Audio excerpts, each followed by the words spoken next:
Sedih banget baca penelitian yang bilang bahwa ternyata kebanyakan anak Indonesia itu bisa baca tapi nggak bisa memahami konteks apa yang dia baca.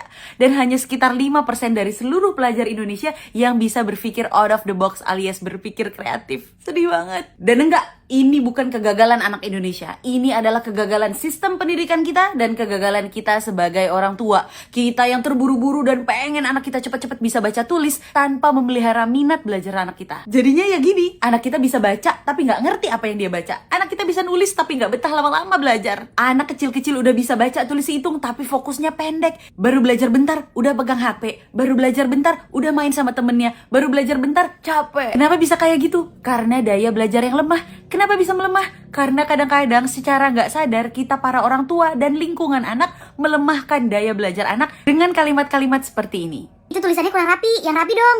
Masa kayak gitu aja nggak bisa? Udah dicontohin berkali-kali, kayak gini caranya.